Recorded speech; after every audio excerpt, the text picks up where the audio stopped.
Good morning, everyone. My name is Shruti Mishra. I'm assistant professor in PG Government College, Ratangarh और आज मैं आपके लिए एक और इंटरेस्टिंग वीडियो लेकर आई हूँ।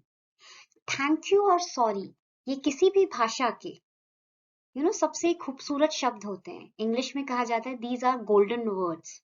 बट क्या हम इंग्लिश में सिर्फ थैंक यू और सॉरी ही बोल सकते हैं? There are different ways. ऐसे बहुत सारे तरीके हैं जिसमें हम थैंक यू और सॉरी बोल सकते हैं।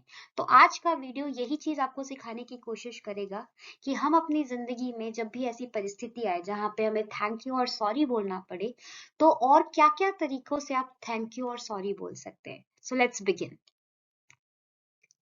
चलिए अब हम सीखते हैं कि थैंक यू हम कितने और तरीकों से भी बोल सकते हैं और क्या-क्या फ्रेजेस हैं जो आप थैंक यू बोलने के लिए इस्तेमाल कर सकते हैं। सबसे पहले एक-एक करके शुरू करते हैं। तो सबसे पहले थैंक्स, आप सिंपली बोल सकते हैं थैंक्स। जब भी कोई आपको कुछ कर रहा है तो आप सिंपली बोल सकते हैं थैंक्स, या फिर आप बोल सकते हैं थैंक्स अ लॉट, या फिर आप बोल सकते हैं थैंक यू सो मच। और you can speak thanks a million. Thanks a million मतलब करोड़ों बार thank you. Thanks for your help, thanks for helping me. These can also expression कि आप उनको ऐसे बोल सकते हो आपकी मदद के लिए शुक्रिया। और आप दूसरी तरीके से ऐसे बोल सकते हैं थैंक्स फॉर हेल्पिंग मी। इस तरीके के फ्रेज में भी आप यूज कर सकते हैं। और इसके अलावा तरीका हो सकता है कि सिर्फ थैंक यू बोलने के बजाय आप ऐसे बोल सकते हैं आई really appreciate it. I really appreciate का मतलब मैं दिल से इस चीज की कदर करता हूँ। और another way can be I am really grateful, मतलब मैं दिल से कृतज्ञता के फील को ग्रेटफुलनेस बोला जाता है। तो मैं बहुत दिल से कृतज्ञ हूँ, सो आई एम रियली ग्रेटफुल। और another way can be that's so kind of you, मतलब आपकी बहुत दया है। इस फ्रेज का मतलब ये हो सकता है। और another way can be I can't thank you enough, मतलब किसी ने आपके लिए बहुत कुछ बड़ा किया है जो आपके दिल को बहुत छुआ है। तो आप ऐसे बोल सकते हैं आई कांट थैंक यू इनफ, मतलब मैं आपकी कितना भी शुक्रिया अदा करूँ वो कम ही है। And finally we can say I owe you one. I owe you one का मतलब मेरे पास कर्जा हो गया, मतलब आपने जो मदद की है वो मेरे ऊपर एक कर्जा की तरह से हो गया जो मैं उतारूंगा। सो आई ओ यू समथिंग, मतलब मैंने आपका कोई कर्जा ले लिया है। अब आपने मेरी जो मदद की है उससे मेरे ऊपर कर्जा सा हो गया है जो मुझे उतारना है। तो इंग्लिश में उसको कैसे बोल सकते हैं? I owe you one. So these are the different ways. So सिर्फ अब आप आज के बाद सिर्फ थैंक्स थैंक यू के अलावा हम इतने सारे तरीकों से अपना आभार प्रकट कर सकते हैं। Thanks a lot, thank you so much, thanks a million, thanks for your help, I really appreciate it, I am grateful, that's so kind of you, I can't thank you enough, I owe you one. ठीक है। अब आगे बढ़ते हैं। अब किसी ने आपको थैंक यू बोला तो आप उसका जवाब कैसे देंगे, अब वो सीखते हैं। तो आप बदले में जवाब में कैसे रिस्पॉन्ड कर सकते हैं? You can say you're welcome. So I said thank you Shruti. So जैसे योर वेलकम, और नो प्रॉब्लम। और आप कह सकते हैं नो वरीज, कोई चिंता की बात नहीं है।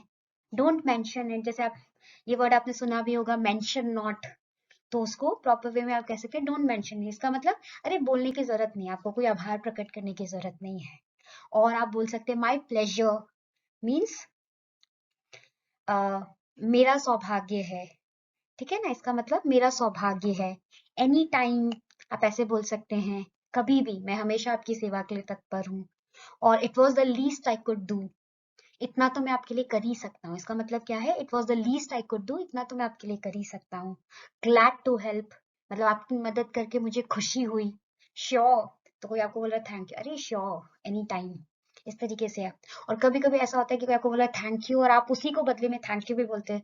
कि कोई आपको बोल रहा है thank you, no no thank you, कि एटलीस्ट आपने मुझे मौका दिया।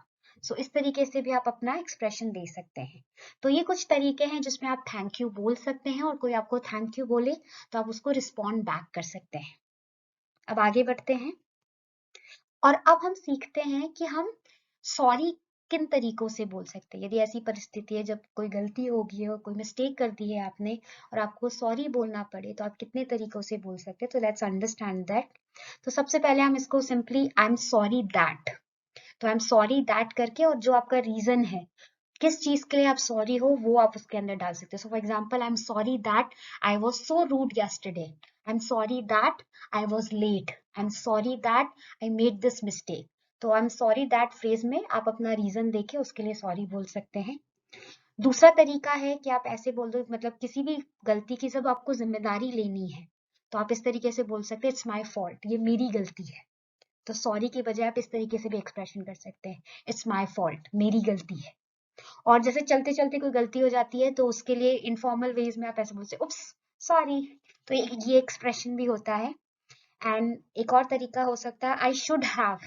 तो मान लो कुछ आपने किया और आप ये बोलना चाहते हैं कि मेरे को समझ में आ गया कि मुझे ये नहीं करना चाहिए था, या इसके बजाय मैं ये कर लेता, तो उसके लिए एक्सप्रेशन क्या है, I should have called you और told you that I would be late.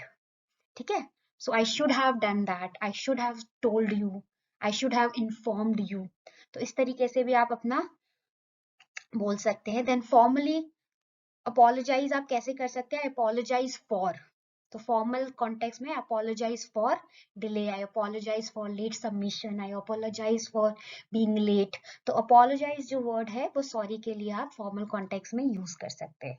अब कोई जब आपको सॉरी बोल रहा है, अब उस कॉन्टेक्स्ट में आप कैसे रिप्लाई बैक करेंगे, कैसे रिस्पॉन्ड करेंगे, तो उसका तरीका है, आप बोल सकते हैं कोई आपने सॉरी बोला है तो दैट्स ओके, इट हैपेंस, मतलब ये होता रहता है, कोई बात नहीं, no problem, don't worry about it, अरे चिंता मत करो। और यदि कोई बड़ी प्रॉब्लम है, किसी ने आपका दिल दुखाया, कोई आपसे आके सॉरी बोल रहा है, तो आप ऐसे भी बोल सकते हैं I forgive you. So these are the different ways in which we can say sorry and respond back to the sorry that is said to us. ठीक है, इसी के साथ हम अपने वीडियो के अंत में आ गए हैं। यदि आपको ये वीडियो अच्छा लगा हो तो please like, share and subscribe, and ऐसे ही वीडियो में लाती रहूंगी। Thank you everyone, once again, bye bye.